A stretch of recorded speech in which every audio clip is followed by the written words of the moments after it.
What's going on, everybody? J-How here, and in this Diablo 3 monk build, we're going to talk about one of the new builds based around some old talents, but it's going to be slightly different and maybe a different way for you to explore playing the Wave of Light monk build. We'll cover the skills, the gear, and some of the tips you're going to need to know if you don't already know them in terms of how this is going to play out. So let's get into it. For the skills, Mystic Ally with Air Ally. This is going to be important because you don't really have a spirit generator. You're going to use this to get that spirit back, and you will need this because you're going to spam the Wave of Light. You're trying to get a lot of skills out there, but you need to get that spirit back. You're going to get it back through this ally.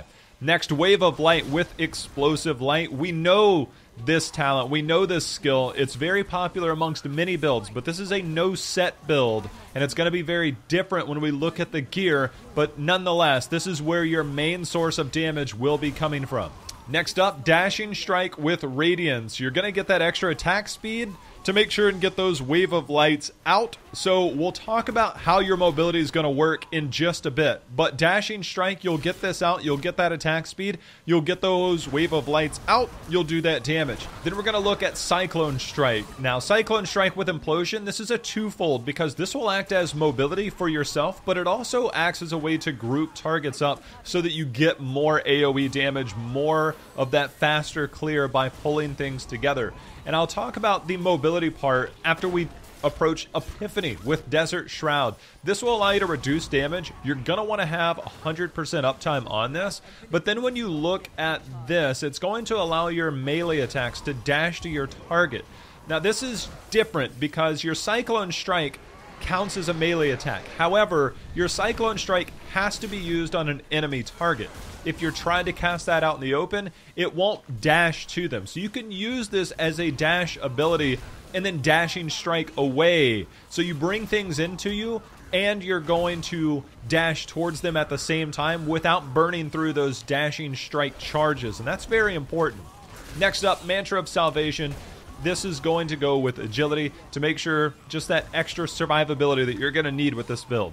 When it comes to the passives, Beacon of Etar. I mentioned the 100% uptime necessary for Epiphany. You're going to want to have that. Mystic Ally is also something you'll be using to get your spirit back, but it's mostly around that Epiphany so that you can dash with that Cyclone Strike.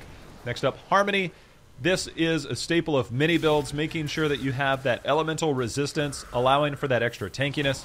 Near-death experience. This is a difficult build, I think, for some people to run, and it's uniquely different than a lot of other builds that we've seen. And when you're climbing high greater rifts, you're going to need some type of survivability. This gives you that option. There are some other picks, but this one here, if you feel comfortable, if you feel like you're not going to die, then by all means, you can check out something else. One good alternative when it comes to the passive, since the Guardian's Path has generally been for other Wave of Light sets, you can go Seize the Initiative. This gives you more attack speed when you're attacking things that have high health, and it allows you to get some early burst damage in. Getting as much Wave of Light damage as you can out in those brief moments that you're not moving is always going to be a way to get an advantage. So also keep that in mind. It might actually be the better pickup than Guardian's Path, so play around with both and see which one feels right for you. Now it's time we look at the gear, because this gear set is going to be using the Legacy of Nightmares set. This two-piece ring set is a no set, yet somehow it's a set build. Either way, look, the thing about this is it was buffed up to 750% additional damage when it is your only set bonus. And every ancient item you have equipped increases your damage dealt by 750%. So it's important to have ancient items when you want to make this work. That's where the value comes in. And so the Legacy build is very different. You have to have the gear for it in order to make it work. And one way to make that work is by having the weapons of the Ravage Strike and the Kiyoshiro's Blade. Most importantly, the Kiyoshiro's. This is going to give you that Wave of Light damage, which is where your main source of damage is going to come in. This allows you to just get back, get that damage, and just go to town with that. That's a staple of the Wave of Light builds. It's always going to be there. Also, part of the Wave of Light build is the Helm, the Zokrin's Gaze. This gives you the Wave of Light is now cast at your enemy, allowing you to cast this at range. You'll also have that bonus Wave of Light damage. So those are two necessary pieces to really make this shine. Now, one of the things that we mentioned is that Rabid Strike. Spirit Spinders that teleport you while Epiphany is active are also mimicked on a nearby target for free. Remember that you are using that Cyclone Strike for that dash, and that's going to be mimicked, and that's important to note because the build is based around dashing, with your primary source of dash being that Cyclone Strike with that uptime of Epiphany, which is where Rabid Strike comes in. For your chest piece, the Cinder Coat is a really good option here. This reduces the cost of your fire skills, and you get that extra fire skill damage. Since Wave of Light is a fire skill, it's important, and since you don't necessarily have the generator for the Spirit, it gives you the opportunity to have some reduction on those Wave of Lights going out. And we'll talk about some of the Wave of Light and the Spirit stuff when we get to the gear and trying to get the cooldown reduction. But for now, the Cinder Coat, good option. When it comes to the belt, the Witching Hour. We know this is part of a lot of builds right now. This gives you that extra attack speed. This gives you some different damage, the amplify damage in terms of those primary stats that you can't find on other items. For your boots, the crudest boots. Mystic Ally summons 2 Mystic Allies that fight by your side. This is always going to be good when you're running something with the allies. This gives you a different approach to get up there, have some type of diversion, and then set the extra help that's needed. Also, for these shoulders, the Lefebvre's Soliloquy. Cyclone Strike reduces your damage taken by 50% for 5 seconds.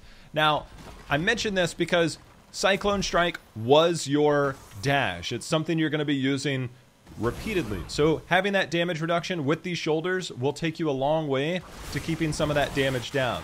Next up, for your gloves, the Mage Fist. This gives you additional fire damage, which is really where this comes into play. And then you can start to look at other items like your bracers. The Pento's Pride. Wave of Light also slows enemies and deals increased damage. And that's important because it is Wave of Light. We've already covered that. You know that. Now, let's talk about something very different, and that is your pants.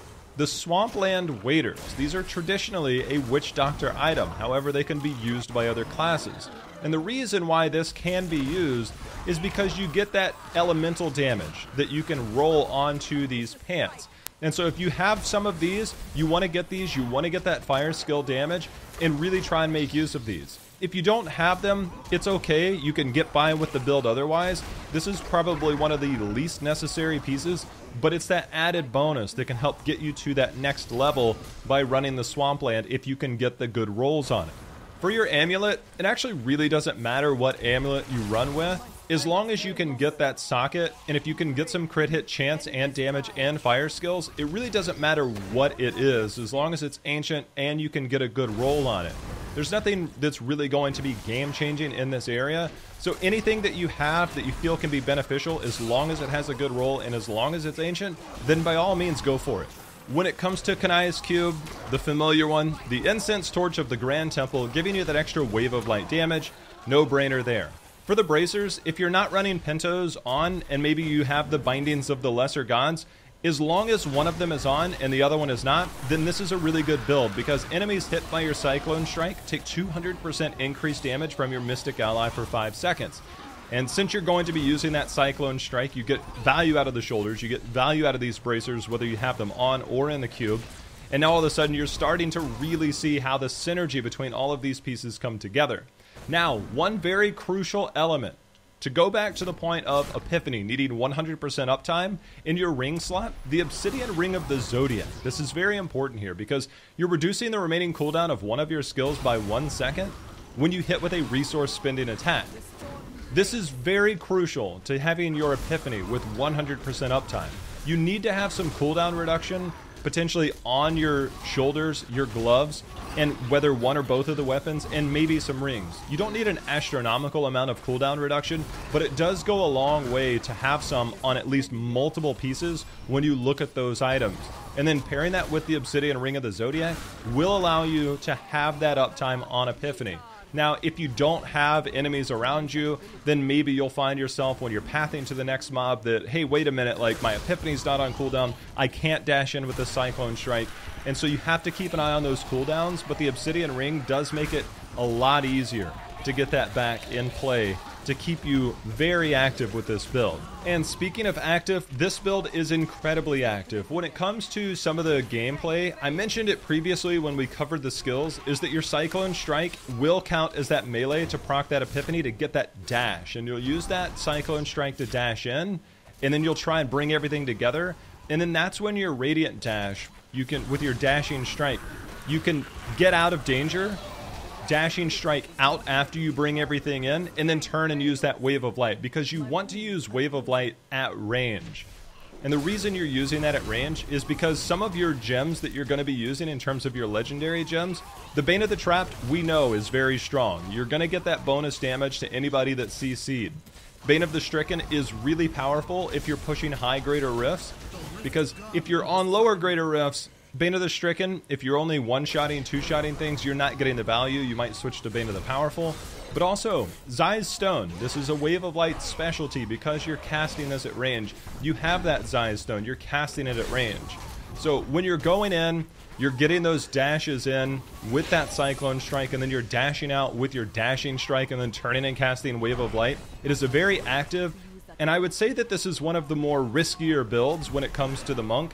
But it definitely has a lot of potential with the new Legacy build. Making sure you have those ancient items will really get you that power level to push greater rifts. It's just a matter of finding all the right pieces to make it work.